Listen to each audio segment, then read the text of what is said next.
Today we have Dr. Jahnavi Phalkey for the talk Public Engagement and History of Science. Dr. Jahnavi Phalkey is a historian of science and technology. She is the founding director of Science Gallery Bangalore. The 140,000 square feet gallery is among the most ambitious public engagement projects in India and seeks to bring back science into culture. Prior to founding Asia's first science gallery, she was tenured faculty at King's College London and also been a fellow at Institute of Advanced Studies Berlin. She was an external curator at the Science Museum London and has been a scholar in residence at Deutsches Museum Munich. She is the author of Atomic State, Big Science in 20th Century India, and co-edited Science of Giants, India and China in the 20th Century. She is also director and producer of the documentary film Cyclotron. I extend a warm welcome to her to commence the talk. Thank you. Thank you for the warm welcome. Can you hear me at the back? Okay, good. I usually have my teacher's voice, but one never knows. So thank you again for the warm introduction. This is a different talk. I'm told this is supposed to be about popular science. I'll probably spend the next minutes trying to say why this is not, what's not popular and why we might do something about it. What's not popular about science and why we might do something about it. So how many of you can recognize this image? What does it remind you of? Library, okay. Natural history, yeah. It's an image of the Natural History Museum in London. And we also have some natural history museums in India. One of them burnt down in Delhi quite badly. There is one in Calcutta. You might find parts of some across India. What would you usually expect to find in a natural history museum? Fossils? What else? Huh? Yes, artifacts. Museums usually do have artifacts, but yes.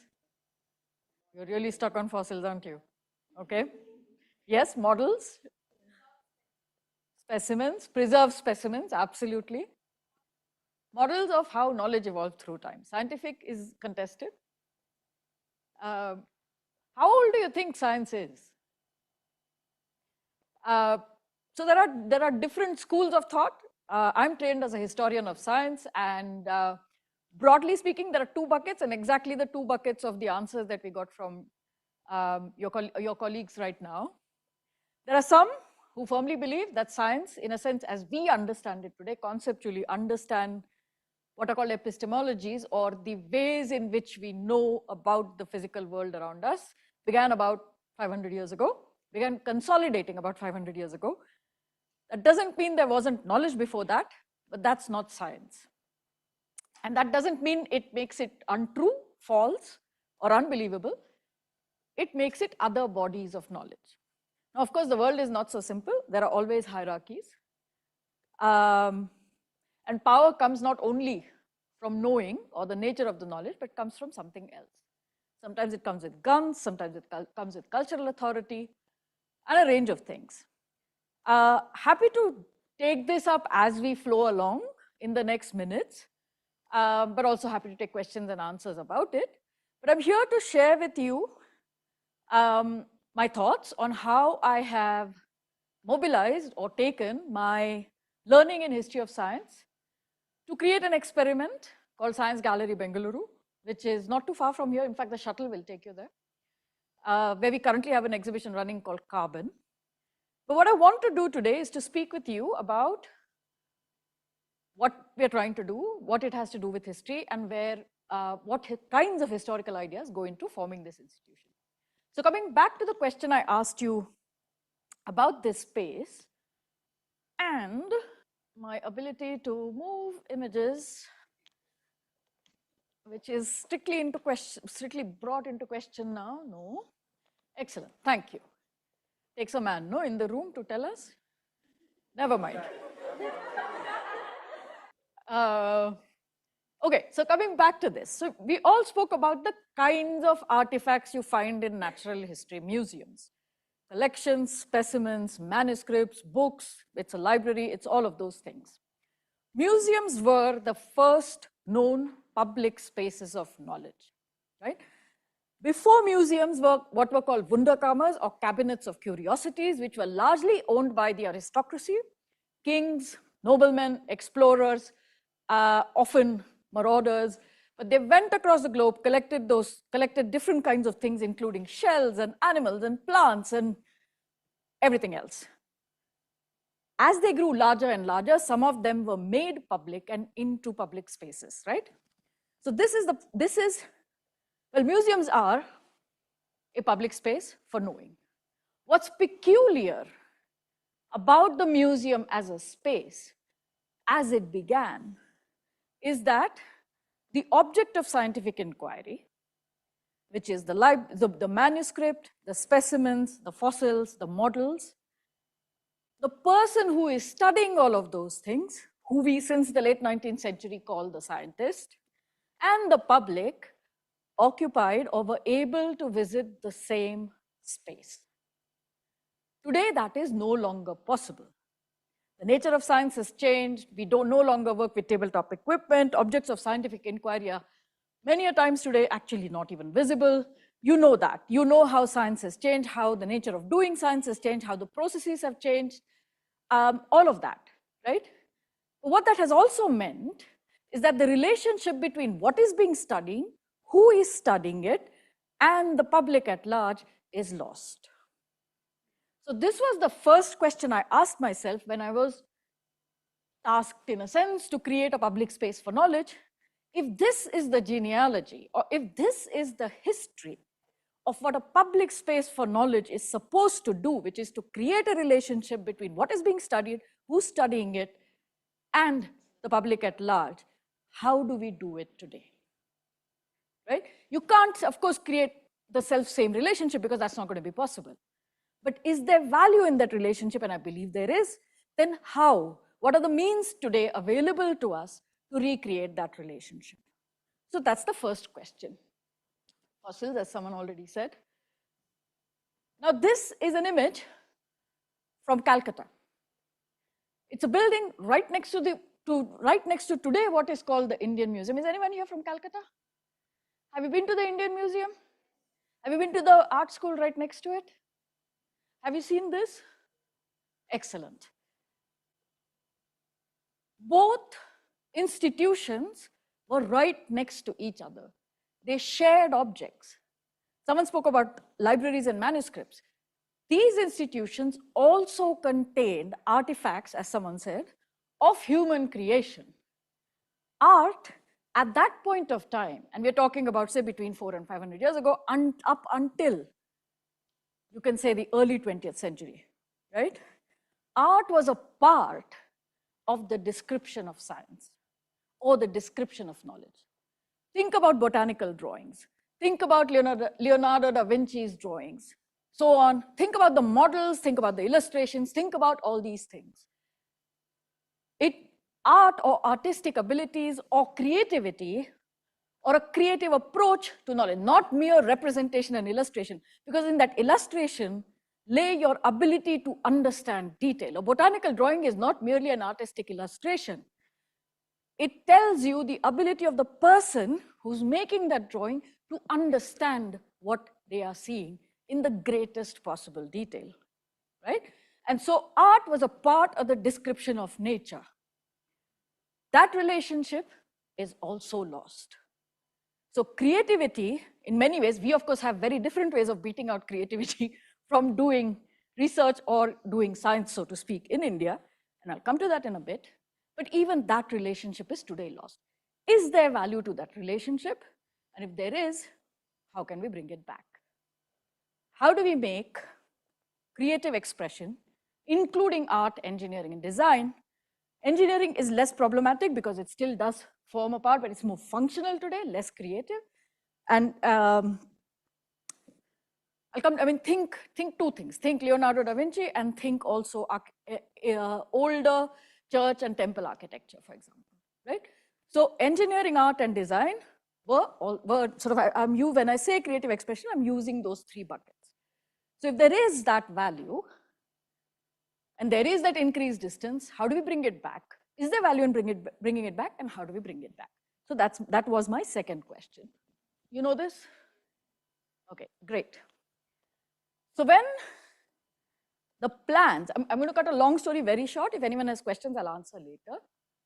When plans for the Indian Institute of Science were being grounded, what you have to remember is that this is the early 20th century, right? Like between 1905 and 1911, when it was finally established, there were many discussions on what this institution was to become. It's my favorite beating bag. At this point of time, universities in India are primarily examination bodies. Colleges give instruction, universities give exams, as in they set the question paper and conduct examinations, give qualifications, and people go and then work in the bureaucracy, right?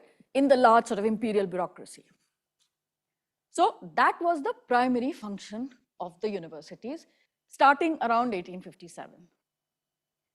However, philanthropy brought in different kinds of institutions that began to allow Indians to also conduct research. Presidency College, Calcutta being among the earliest ones, but alongside and at the same time, there were other presidency colleges in Madras, in Pune. It started out as Hindu College, became Deccan College, so on and so forth. To say that all the presidencies then had philanthropically funded colleges where Indians began to do their research. There were also other kinds of institutions, which I'll come back to later, because that is my favorite example, because that's where I borrow it from.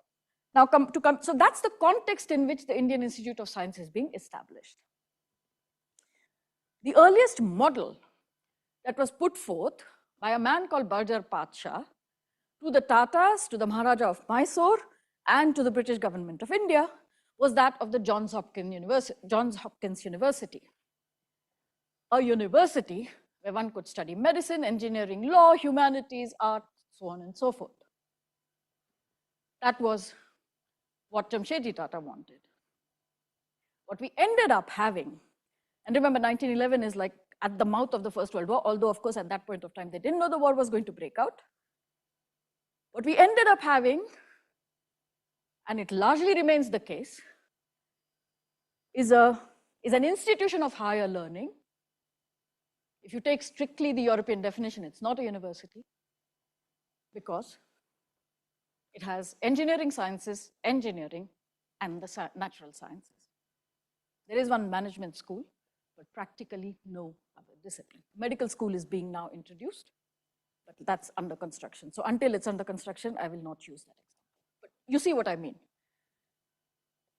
It does not have the expanse of disciplines that are required in many ways to dwell together in order to help each other understand what these disciplines mean, why are we pursuing rigorous knowledge in various fields of, well, of the physical world, but also of human behavior, so on and so forth.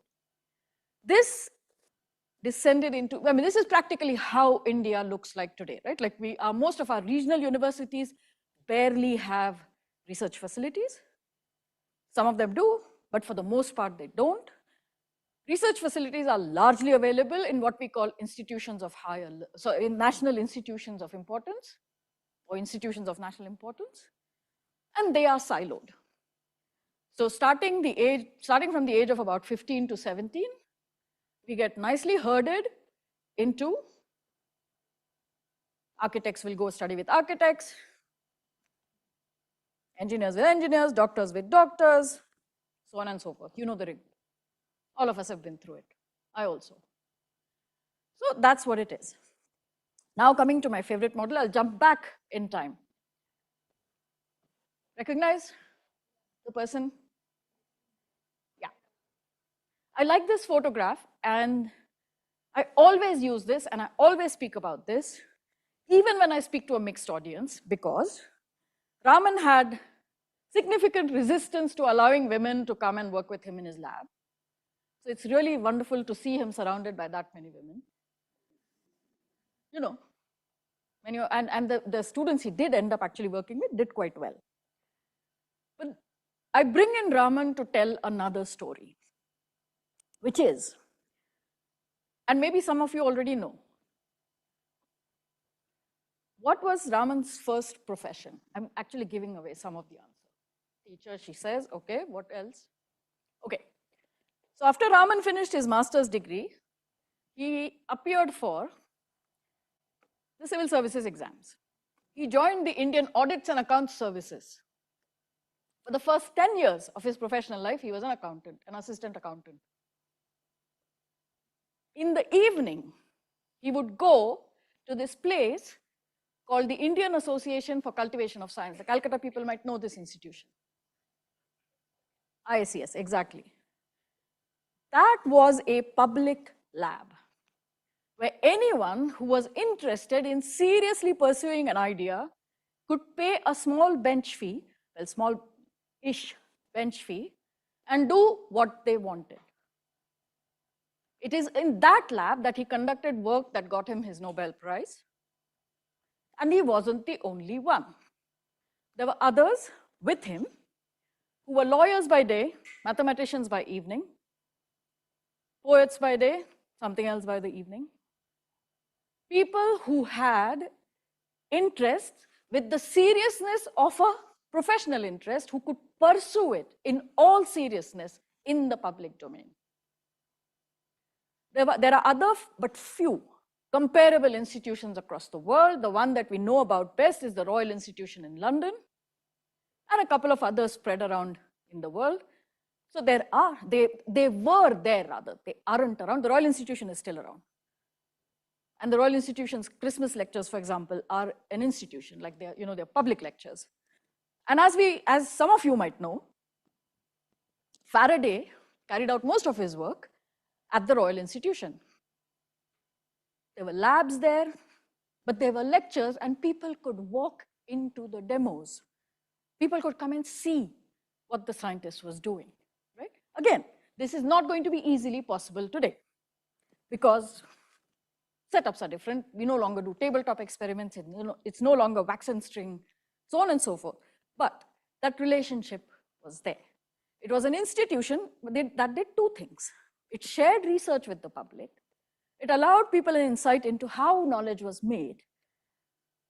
But it was also a lab where someone who wasn't professionally considered a scientist could come by themselves sometime to do something seriously.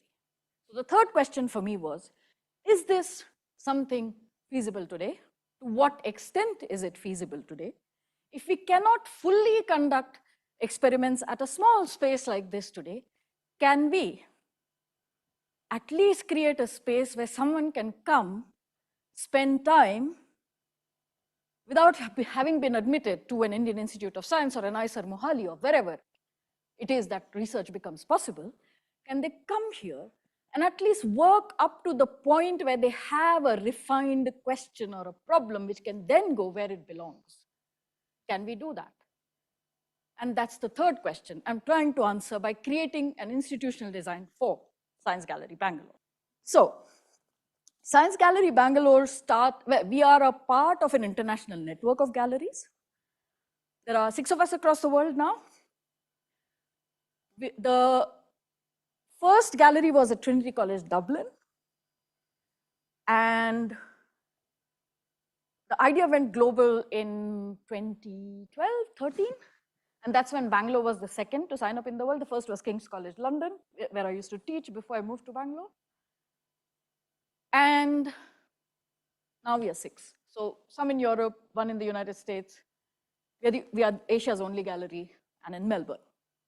Now, all of the stuff that I spoke to you before is the stuff that we are trying to do in Bangalore, also because we are the only autonomous gallery in the network. All of the other galleries are owned by and on university campuses, and they're primarily or they're only exhibition galleries. The reason why we could do all of this in Bangalore, or I had the freedom to think about these questions in the Bangalore context, is because we are autonomous, and we are autonomous because we don't really have a university campus, right? If you put it on an IISc campus, you have to sign every time you enter. You walk into any campus, any science institutional campus, a taxpayer whose money actually pays for that research that's happening behind those doors or behind those gates does not freely have access. If you don't know someone there, And if you don't have a purpose, you don't belong. You're not allowed. So putting a gallery, a public-facing gallery on any of these campuses, apart from the fact that most of them are not truly interdisciplinary or interfaculty in the Indian context, what was the point of doing it on a university campus anyway, right? As a result of which, and oh, one more thing. Not only do we not allow people on our university campuses, our universities do not have engagement, public engagement budgets. Because making large exhibitions, which take research into the public domain, requires effort, requires professionals who think about it seriously, and requires money. None of which our universities have line items in their budget for. As a result of which we were allowed to be autonomous. We were lucky to be allowed to be autonomous. As a result of which, we are now what we are, trying to answer the kinds of questions we are answering and creating an institution that is not only relevant for the Indian context, but perhaps something worthy of looking at also by others who are not in India. Our founding partner is the government of Karnataka. So the government stepped in, gave us land, gave us our first capital. It has been matched by philanthropy, and these are our academic partners. So the Indian Institute of Science, we're at a distance from them, but they work very closely with us. Individual scientists work very, very closely with us. NCBS as well. We sat on the NCBS campus until our building was getting ready. Our building got ready early this year, and Srishti Institute of Design.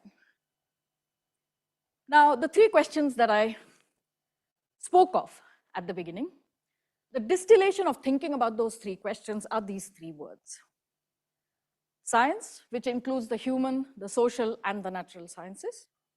And again, this idea is not really revolutionary or radical or different or unique, because if you go to French-speaking countries or German-speaking countries, the word science, which is Wissenschaft or Science, includes the human and the social sciences together with the natural sciences. It's only in the Anglo-American vocabulary that science signifies natural sciences. Culture, to signify creative expression, because I couldn't put creativity because it's a word that says nothing and everything. Culture also because this is about the everyday. This is not about building another wall and making something closed door, right? So something that has to go out into the public domain, and what belongs to all of us at the end of the day is culture. An experiment, and I always write it in italics, and as I never fail to say, it's like writing 007, like James Bond, like that, the dynamism, right? And experiment, it's not merely metaphorical, because we have now pioneered a public lab complex with 7 experimental spaces. And so it is also a space, the model is an experiment, the institution is an experiment, and you can do experiments here. So this is what we do. We mainly work with young adults, roughly between the ages of 15 and 28.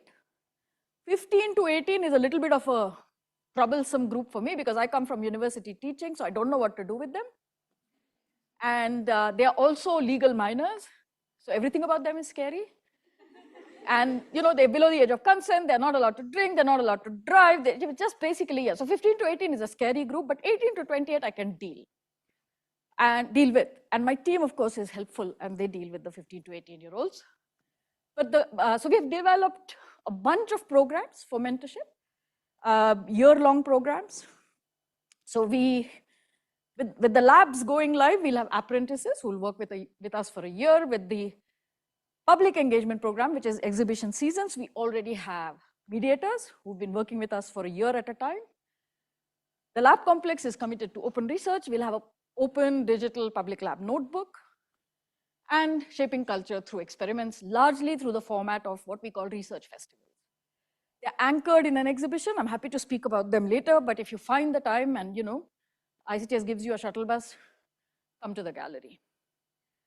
And so what we do is the exhibition becomes a starting point around which we crack open each exhibit to conduct master classes, workshops, public lectures.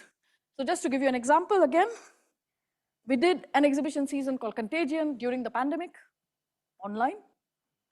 And in it we had, among all these other things that I spoke, also lectures, so 28 lectures, where we had historians of medicine, sociologists, anthropologists, epidemiologists, vaccine makers, vaccine activists, modelers, policy people, so on and so forth, right? So the idea is, remember what I spoke about objects of scientific inquiry, right? How is the self-same object of inquiry approached by different disciplines? And what kinds of knowledge do they produce about it? And why might that matter to us, right?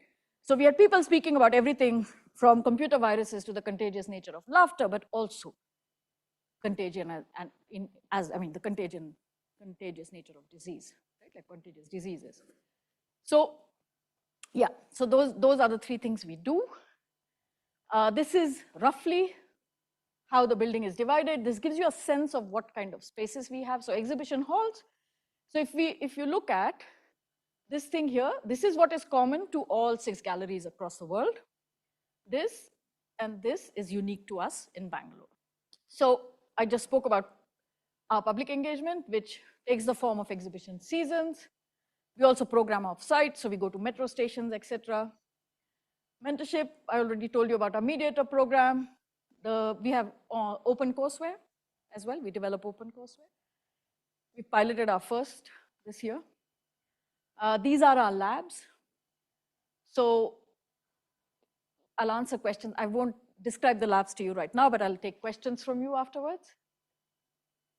These are, so we started programming. So I joined the gallery properly in Jan 2018 and started constructing our new premises, thought about the institutional design, recruited people, so on and so forth. October 2019 is when we started programming. That was our first exhibition, Elements, which was to mark 150 years of Mendeleev's periodic table. Submerge was about water. Phytopia was about the world of plants. Contagion, of course. Psyche, you know what Psyche is. Now, we've worked with partners across the world. And if you see who we work with cultural institutions, which is museums and museum-like institutions, but also universities, because that's the bridge we are trying to build, right, between research and the public. We also work with institutions in India, so both the academies of sciences, we work with them, so they each sponsored one of our lecture series, and so on and so forth. This is roughly what the building looks like. Thank you for your attention. Could you brief us more about the labs, experimental labs? It's like a prompt, no? Yeah, so I'll tell you a little bit more about the labs.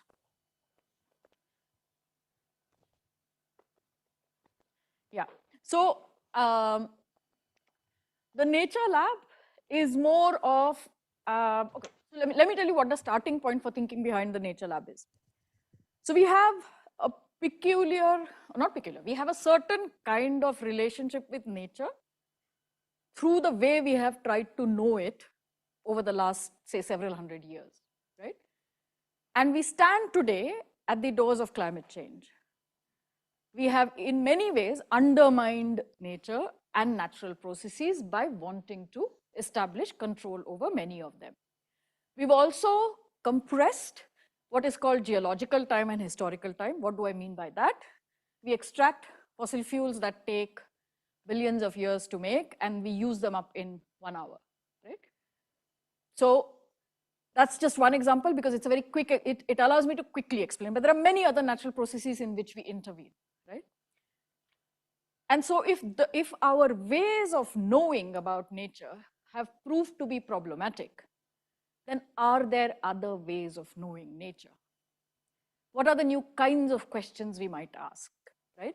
And therefore, I thought we might go back to a moment, and this is not about, return to innocence of any kind, because there isn't one, right? But go back to a time when disciplines weren't the norm, but nature was still the object of inquiry. So if you look at the Hunterian lab of the late 19th century, for example, you have everything in there, from rocks to natural specimens to all of those things that we talked about, the Natural History Museum, the History of Nature Museum. So is there value in going back to that moment, not to ask the same questions, but to have that as a starting point to say, now asking what are the different questions we can ask, and who should we talk to ask those different questions, right? So the fellowship program that we'll have for the labs when we launch them, which is next year, we will invite people around a theme. So like if this year's carbon, right?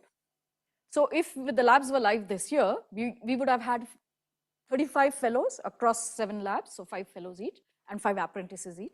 Each lab can take about 17 people, but we want to leave a few free places and few fellowship places. You would have a collection of, like I said, a historian, a sociologist, an anthropologist, physicist, all of whom are interested in carbon, come together, because this year's carbon, next year it will be something else, right? They come together, spend a year together, and talk about how they study that same object. Why do they ask the questions they ask, and is there a way out of this, right?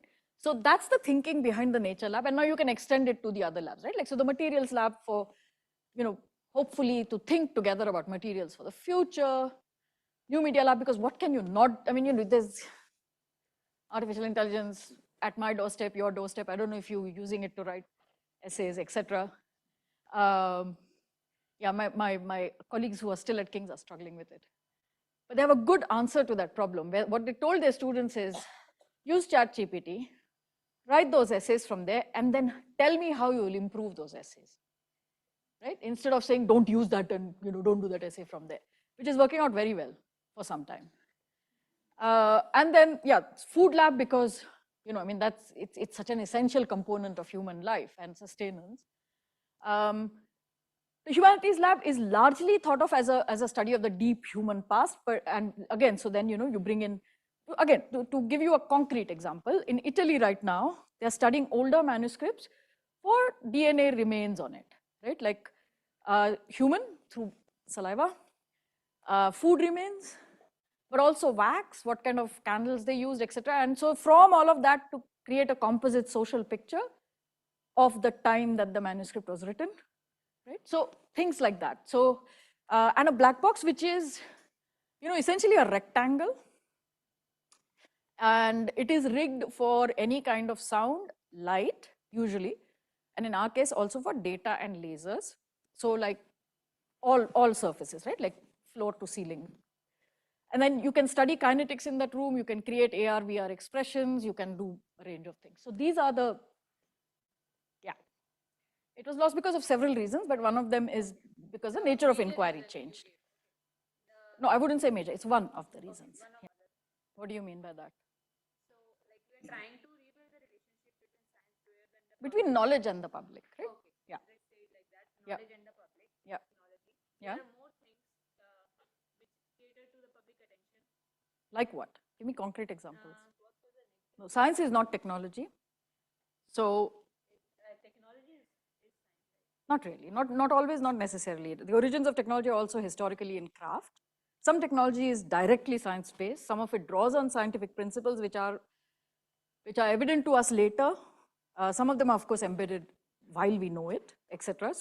But science is not technology. Otherwise, we just call it techno-science, right? So there are differences between those two words, conceptually as well as otherwise. And so I mean, even if you don't come to the gallery, check out what we have by way of an archive of our previous exhibitions. We use games. So for Carbon, we have an arcade game, which has Subramaniam Chandrasekhar, and you're chasing, I don't know, white dwarfs and this and that, and you're trying to save him and this and that and whatnot. And the team develops new games sometimes. So it's also about, or during Psyche, for example, we developed a game together with filmmakers who were working on a large simply because of the scale, not large as in big, a virtual reality experience based on the story of someone who lived with the diagnosis of paranoid schizophrenia and was also addicted to video games. And so the characters that appeared to him were embedded then in that game, and his conversations with the voices, but also the people in his life, which included his doctors, etc., were brought in the game. So they were making a film. We asked them to develop a game. Similarly, there was someone else who was himself struggling with obsessive compulsive disorder. And he then worked with my team to develop a game around it to give someone who walks in to the gallery, that time was online, the experience of taking decisions that make you more and more, yeah, exactly, right? Like draw you into the experience. So there are ways of opening different kinds of doors to things. So see, the thing is, if you make it didactic, come learn about this, you've lost your audience already. Because nobody wants to be, well, very few people want to be taught things, right? But that doesn't mean people don't want to learn things. Most people might not know where to go to learn things that are reliable. My generation did not have the internet growing up. But having the internet doesn't, I don't know what your experience is, but I don't think it makes anything easier. Because you have to, in many ways, know what to look for and also know whether what you're being told is reliable or not, right? And that's the work then that we do. What my team and I always say is that we open doors. So we have lists on Spotify for podcasts to listen to. We have games, as I already told you, including board games. So if you come for Carbon, there is a board game as well. Books to read, films to watch, things to see, things to do, experiments to do. We have an activity handbook. So I think to know anything or to learn about anything, there are many, many, many, many, many, many doors that can be opened. And our job is to identify as many as we can. There's no way we'll be able to identify, each and everything. But the goal is not to be comprehensive, but the goal is to suggest trust, suggest care, and suggest that everyone can know, actually. And I think that is India's biggest problem, that we don't believe everyone can know. And it's not a new problem. We've lived with it for millennia. We believe that knowledge belongs only to certain communities, for example, right? Whereas today, it's a belief that's no longer sustainable and it shouldn't be sustained, right? So how do you then open as many doors as possible to make learning both possible but also desirable? So we do programming in both English and Kannada. The mediators who work with us for the year, for example, in public engagement. They speak English, of course. They also speak their own mother tongue and other Indian languages, and they're what are these things called? Whatever. We'll always have a thing of what other languages they speak. So if there is a visitor who comes in and is comfortable in Telugu, Hindi, Marathi, Gujarati, provided we have that. Again, we don't have all 21 Indian languages, so we don't comply by big box checking. We try to be, and suggest that this is actually possible, right? And we don't have entry tickets, so that's another entry barrier we reduce, which means, of course, I have to go and raise the money, but yeah, it's worth it. So, why? Several things. So some are systemic issues and others are cultural issues. So the systemic issue, for example, is that at independence in 47, we were a resource-strapped country. We still are largely a resource-strapped country, but there's much more money than when I was growing up, for example, around us in India now. The systemic part of it is as follows. And if you hear me speak again about it somewhere else, you'll hear me say this, because this is something that's very important to share with the new generation. So after the Second World War, so during the Second World War, many of you, and this is my favorite topic, so I can speak about this for hours, but I won't. Manhattan Project and the making of the atomic bomb, the first atomic bombs, right? Science and the state came together in ways in which it wasn't the case before. It doesn't mean science, well, I shouldn't use the word science loosely. It doesn't mean that research labs and scientists did not work with the state before that. During the First World War, for example, poison gases were made by Faber and others. But the Second World War saw a mobilization, industrial size mobilization. I mean, many of you might have seen the film Oppenheimer, right? So you saw what kind of mobilization it was, right? So if the budget of the Manhattan Project was, I mean, there are various ways of looking at it, but it was 4 times the peacetime budget of Norway, for example, right? Of the country Norway, right? So it was a massive, massive project, right? And so scientific goals came to be embedded in state making. And then the Indian state was formed after the first use of atomic bombs, for example, right? So before the Second World War, you'd be hard pressed to find any government in any country with a Ministry for Science and Technology. After the Second World War and now, there is no country which doesn't have a Ministry for Science and Technology, right?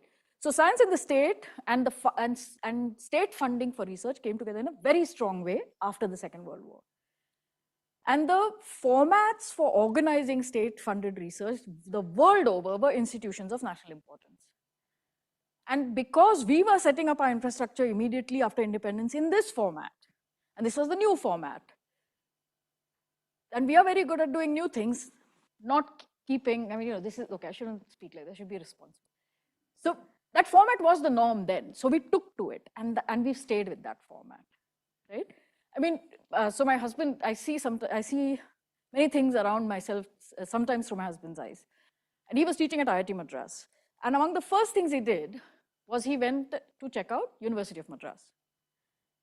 And I was embarrassed when I found out why, because he said that university gave India 2 Nobel laureates, C.V. Ramanujan, Subramanian Chandrasekhar. In any other country, a university that gives you that kind of people gets massive amounts of funding, infrastructure to become big and to commemorate what is seen globally as success. We don't do that kind of thing, right? Now, we can debate good, bad, whatever. So the structural reason why we have institutions of national importance is the one after the Second World War.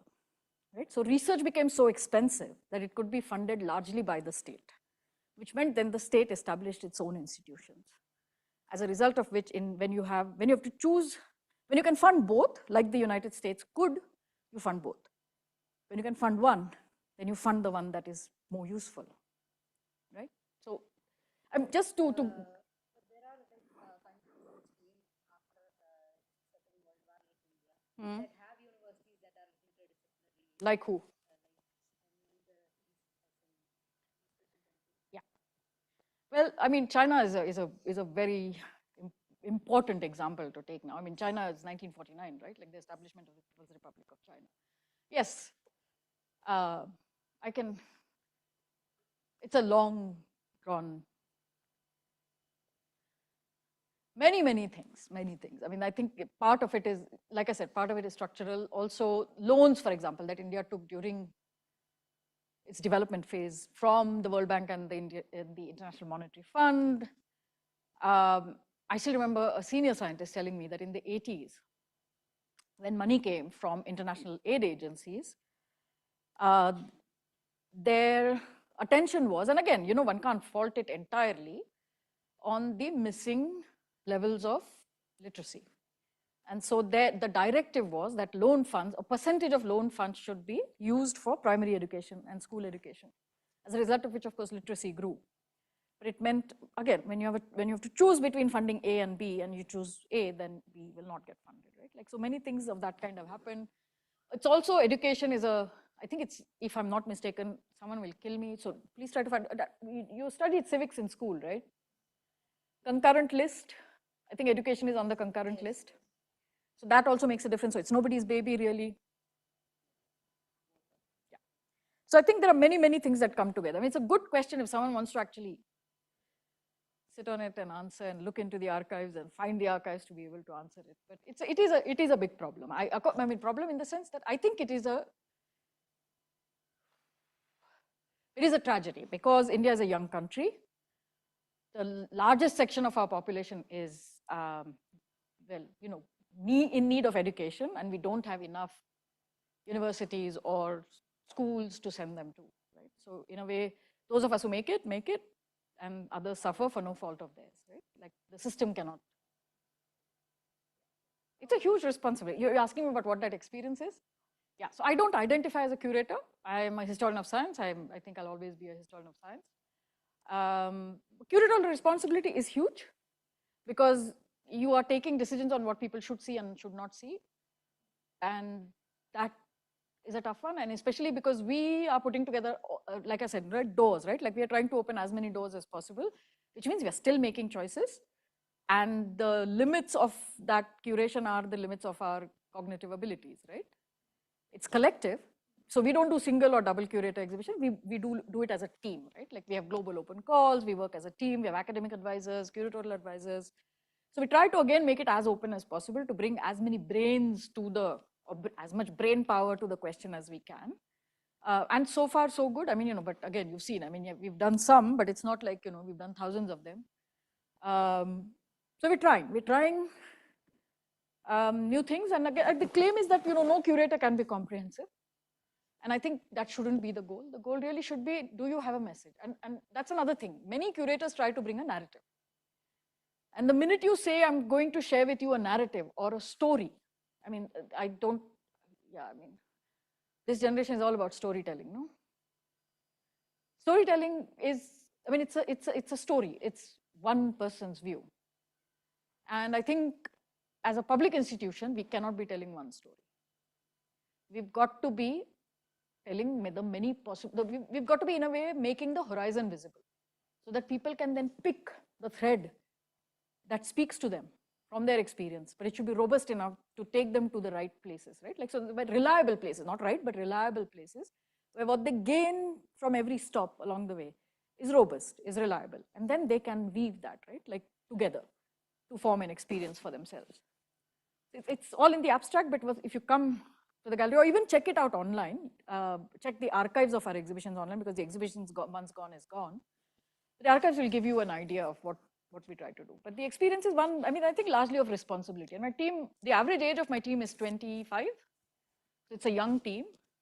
And they come from all sorts of disciplines. I mean, architects, English literature, physics, biology, engineering, design. So it's a mix of people. And so they're always pushing each other. And I think that's what's missing in the education system for us, right? Like, I mean, like, in a dorm, a historian will never have a physicist as a roommate, right? Like you'll always have sort of that. And so you'll never date anyone beyond your, discipline. You'll never go drinking with someone beyond your whatever limited thing, which means you're also not asking tough questions to each other, right? Like, so nobody's asking you why physics? Why are you so sure about this answer? Why is this view so important, right? Which includes, I mean, across disciplines, right? And so effectively you grow, you solidify or you crustify, if that's the word, that's a word, into ways of knowing which are never questioned. To some extent, I think that needs to be broken. Because frankly, I think you need it to become a good whatever. A good historian needs their assumptions questioned. A good physicist needs their assumptions questioned as well. To break silos, to break silos. Because and again, this is not as radical as it sounds. It's more radical in India than it's radical elsewhere. Again, it's not that this is the norm elsewhere either, but there are people doing this stuff, right? Like, so there's something called the Institute of Making at UCL. There is Imperial College. They teach something, I think it's called kitchen chemistry, and MIT has physics of cooking, or the other way around, one of the two, right? Like, so it's happening. It's happening the world over. And so the idea was, to pick up a few things. Again, we could have several more. But to pick up a few things that are key and that kind of bring people together, force them to kind of talk to each other and do things together. And also, I mean, so I don't know how relevant this is to share, but I left science at the age of 15, right? Like I studied humanities after +2, I mean, during +2 and after. And from what I remember of labs and what I remember of labs now that I visit colleges and schools is the close-ended nature of experimentation. There are literally known correct answers to acquire, right? Which to me now as a historian of science, having studied, at least some of it, it's like, when Hertz started out his experiments, he didn't know he was going to find electromagnetic waves. So what's happening, right? Like, and you're told you got something wrong. I mean, do we want to know how many times Hertz got it wrong? Do we know what it takes to actually build open-ended experiments? Do we understand what experimental design is? None of this is even discussed. Now, we almost considered too whatever, naive or stupid or innocent to know it, right? So on the one hand, of course, if you do science, you're told you're intelligent, except you're not intelligent enough to understand open-ended things, but right? And of course, I mean, don't even talk about those kids in the humanities who nobody even wants to look at, right? Like, so And those commerce people, they were even worse than us.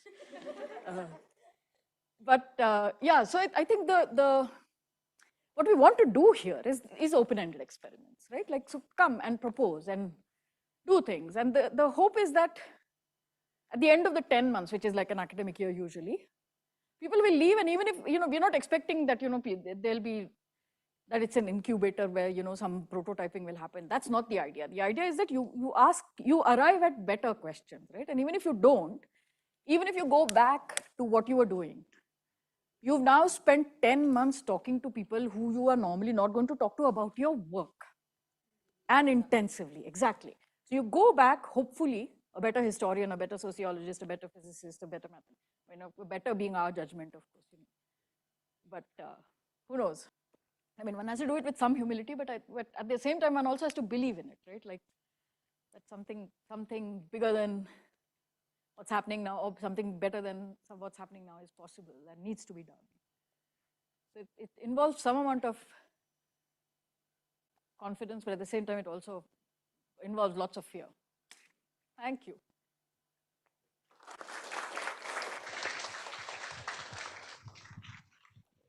Thank you, ma'am.